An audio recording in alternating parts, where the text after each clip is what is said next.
Hi, and welcome to Three Questions With. Got my friend Shawn Walsh with us. Good morning, Shawn. Welcome to the show. Thank you, Kevin. Great to be here. So, Shawn, we're doing a little series together. We're doing the 8 drivers of value for your business. Today, we'd like to talk about number 2. All right, Shawn, what is number 2, my friend?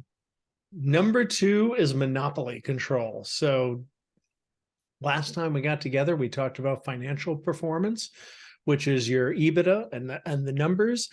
And all the other factors we're going to talk about here on in are the things that drive that multiple of EBITDA that you'll get for your company when you go to sell it.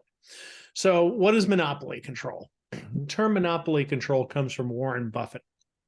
And when Warren Buffett invests in companies, he looks for companies that he describes as having a wide and deep competitive moat around them, which means that company does things differently than their competitors do. And when you do things differently from your competitors, you tend to be able to demand a higher price because price comes off the table because you're offering something about the way you do that particular business that your competitors are not. That's interesting. Do you have an example so people can understand what gives you that monopoly? Sure, absolutely. So a great example, and it's very textbook, is Southwest Airlines. So Southwest is obviously in the airline business, and it's a highly competitive business, and very few airlines make a profit. But yet Southwest has continued to be profitable year over year for 40 years. Out of 40 years, I think they had 1 year that they didn't make a profit, but they've done very well consistently because they have a different model than other airlines do. And when you think about Southwest, what are some of the things, Kevin, that come to mind when you travel Southwest? It's unique the way they do everything. People they want to fly that. And I've honestly never flown, but I see so many articles of people just raving about them. And as a business person, I'm just impressed. Like you said, to me, it's a commodity. We get on a plane, but they found a way to not be a commodity, and that just impresses me. Yeah. And what they do is, their boarding process is different. So if you haven't flown Southwest, you may not realize it, but most airlines, you get a seat assigned. With Southwest, people go on and they get their own seat.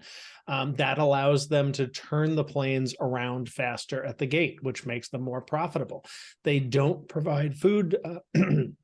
They don't provide meals and food services. So again, that allows them to have faster turnover times. But there's several steps in their model that they follow that allows them to be different from other airlines.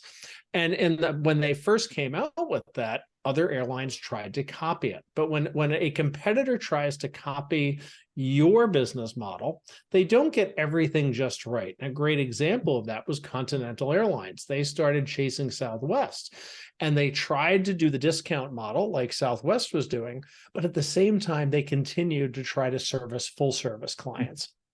And the two models don't work well together. And in trying to copy Southwest, they actually went bankrupt.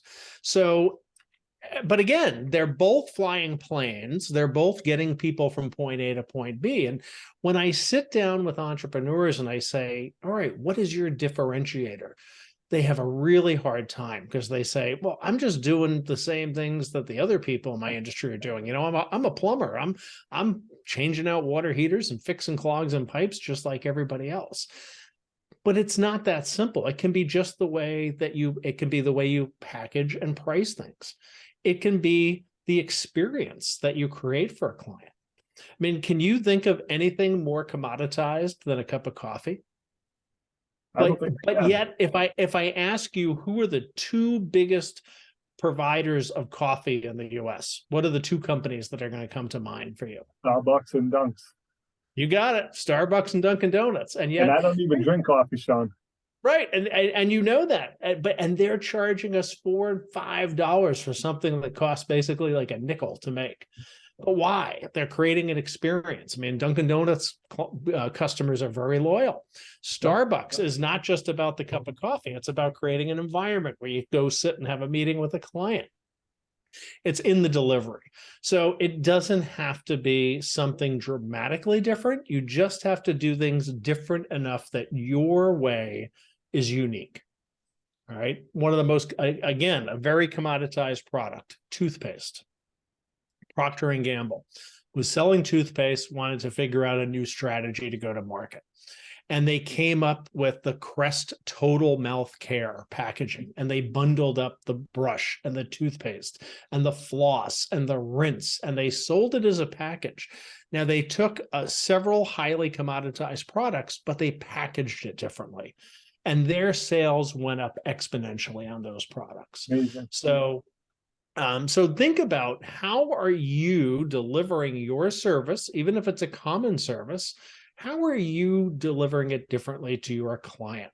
And really, build an experience around that, or build your marketing around that, but create something that creates a different experience for your clients than they would if they went to your competitor. And that's going to provide you that wide and deep moat where people want to come to you and spend more money with you, even though they can get that service cheaper someplace else, because you're offering something over and above just delivering the service. So that all makes sense. But when we're getting ready to potentially sell our company, how do we price that? How do we determine what the value of that is? Seems challenging.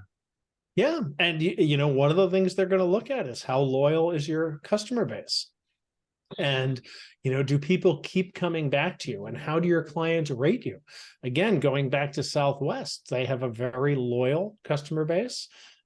People who fly Southwest tend to fly Southwest regularly, and they get extremely high customer service ratings from those clients. It's really, like I said, it's that simple at the end of the day, is asking your customers, why are we different? Makes a big difference, so that you know what to do. So Shawn, what's the best way for people to reach out to you if they'd like to learn more about this?